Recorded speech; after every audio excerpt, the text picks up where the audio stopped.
Welcome to my channel. Today, we're going to discuss logistic regression, one of the most fundamental and widely used algorithms in machine learning for classification problems. Let's start by understanding what classification actually means. In machine learning, we deal with two main types of problems: regression and classification. Regression predicts continuous values like house prices, stock prices, or temperatures. Classification, on the other hand, predicts discrete categories. Think about it like this. When you ask, how much will this house cost, that's regression. But when you ask, is this email spam or not spam, that's classification. The key difference is that classification outputs belong to a finite set of categories, while regression outputs can be any real number. Classification is everywhere in real-world applications, detecting fraudulent transactions, diagnosing diseases, recognizing faces, filtering spam, and predicting customer churn. Understanding this distinction is crucial because it determines which algorithms and loss functions we should use. Now, you might be wondering, why can't we just use linear regression for classification? After all, linear regression works great for predicting continuous values, so why not use it to predict classes? Let me show you exactly why this approach fails. When we try to fit a linear regression line to classification data where outcomes are either 0 or 1, we run into serious problems. First, linear regression can predict values below 0 or above 1. But in classification, we often interpret our predictions as probabilities, and probabilities must be between 0 and 1. A prediction of -0.3 or 1.5 makes no sense as a probability. Second, linear regression is extremely sensitive to outliers. If we have a data point far from the others, it can dramatically shift our decision boundary, causing the model to misclassify many examples. Imagine you have a nicely fitted line, and then one extreme data point appears. The entire line rotates to accommodate it, ruining all previous correct predictions. This is a fundamental limitation because linear regression tries to minimize squared errors, which isn't appropriate for discrete classification outcomes. We need a function that naturally bounds its output between 0 and 1, and that's exactly what the sigmoid function provides. The sigmoid function, also called the logistic function, is the mathematical heart of logistic regression. The formula is sigma of z equals 1 divided by 1 plus e to the negative z. This elegant function takes any real number as input and squashes it into the range between 0 and 1, making it perfect for representing probabilities. Let's explore its key properties. First, when z approaches negative infinity, the sigmoid approaches 0. Second, when z approaches positive infinity, it approaches 1. And crucially, when z equals 0, sigma equals exactly 0.5, representing maximum uncertainty. The curve has a beautiful S shape with a smooth transition zone in the middle. For very negative inputs, the output is nearly 0. For very positive inputs, it's nearly 1. This squashing behavior is exactly what we need. Think of it like a dimmer switch. It smoothly transitions between off and on, but can never go below off or above on. The sigmoid also has a nice mathematical property. Its derivative can be expressed in terms of itself as sigma times 1 minus sigma, which makes calculating gradients for training very efficient. This function transforms our linear combination of features into a valid probability, solving the fundamental problem we had with linear regression. Now let's put it all together to understand the complete logistic regression hypothesis. The model works like a pipeline. We start with input features x, compute a linear combination z equals w.x plus b, where w represents our weights and b is the bias term, and then pass this through the sigmoid function to get a probability. The hypothesis h of x equals sigma of w.x plus b, which gives us p of y equals 1 given x. In other words, the output directly tells us the probability that the input belongs to class 1. For binary classification, we need a decision rule. The standard approach is simple.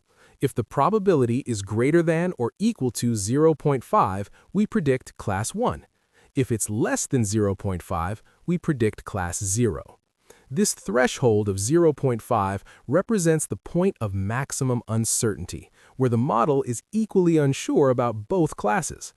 Everything flows logically. Raw features go in, get multiplied by learned weights, summed with a bias, transformed by sigmoid into a probability, and finally thresholded into a class prediction.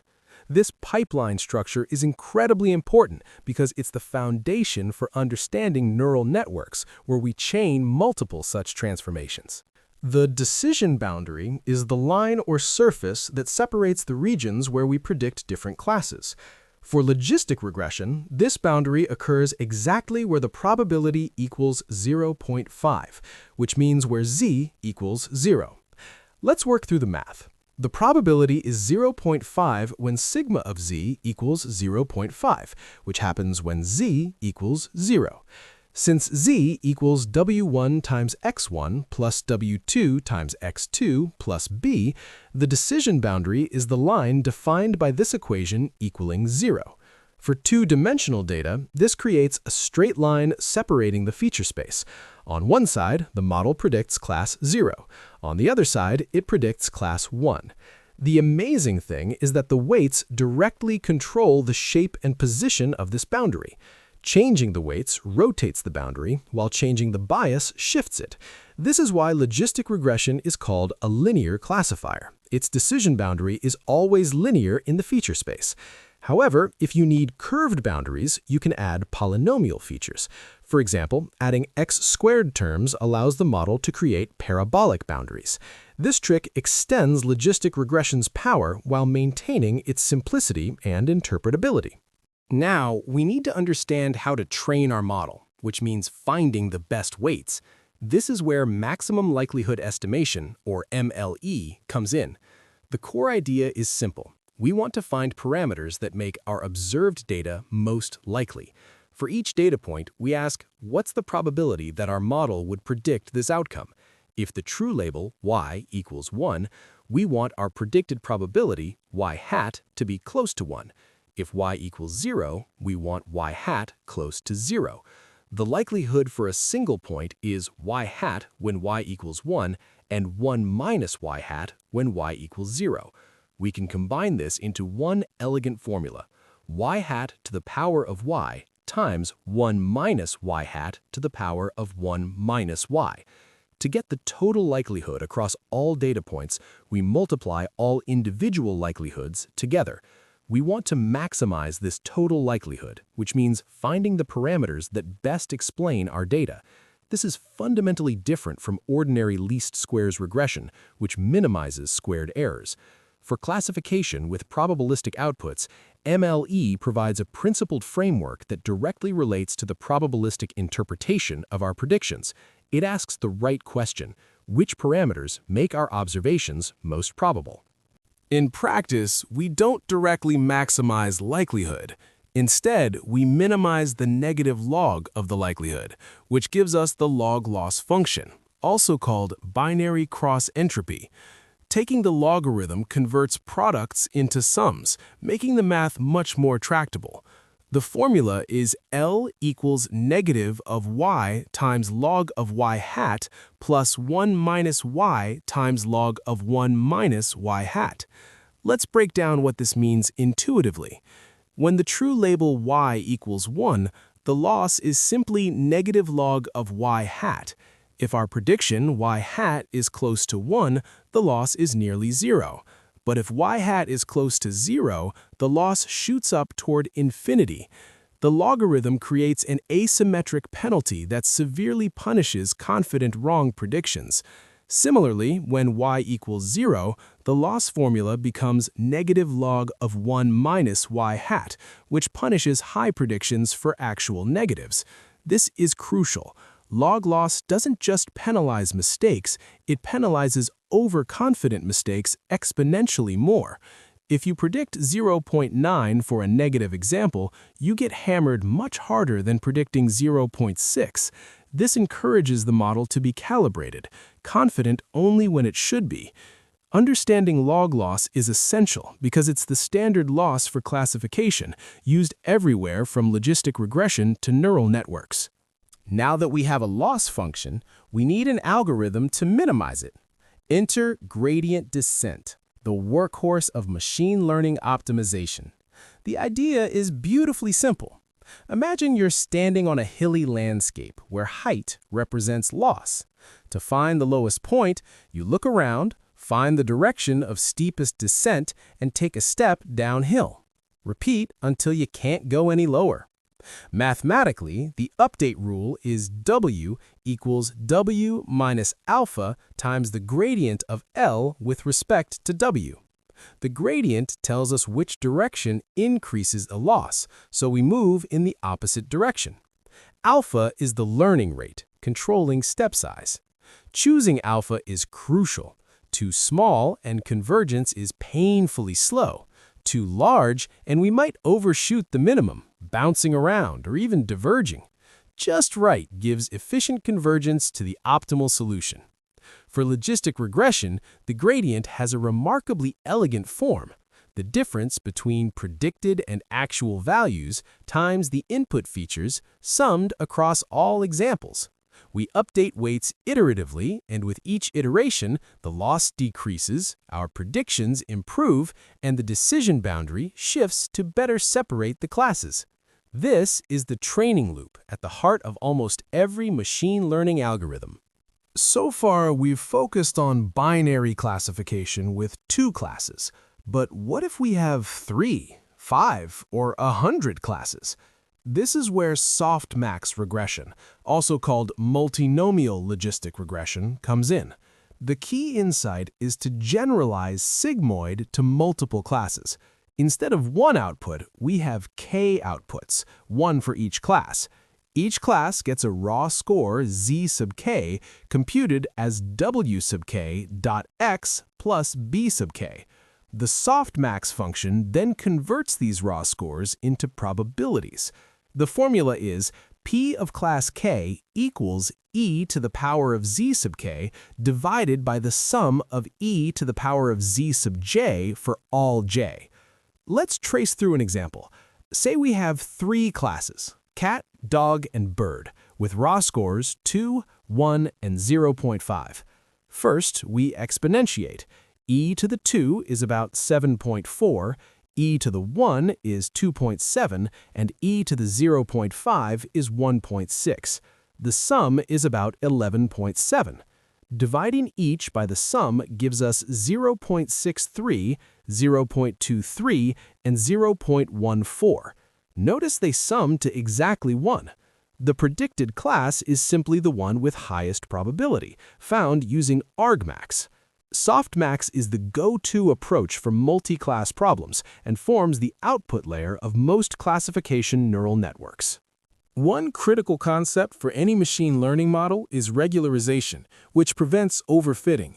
Overfitting happens when the model learns the training data too well, including its noise, and fails to generalize to new data. Large weights are often a symptom of overfitting because they make the model overly sensitive to specific features. Regularization adds a penalty term to the loss function that discourages large weights. L2 regularization, also called ridge, adds lambda times the sum of squared weights.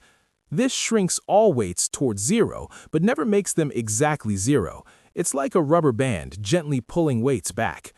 L1 regularization, also called Lasso, adds lambda times the sum of absolute weights. Interestingly, this can push some weights to exactly 0, effectively removing features from the model. This built-in feature selection is powerful when you suspect many features are irrelevant. The regularization strength lambda controls the trade-off. Higher lambda means stronger regularization, simpler models but potentially underfitting. Lower lambda allows more complex models but risks overfitting. You can even combine both in elastic net regularization. Regularization is non-negotiable for production models, especially with many features or limited data. Let's cover some common interview questions that come up at top tech companies.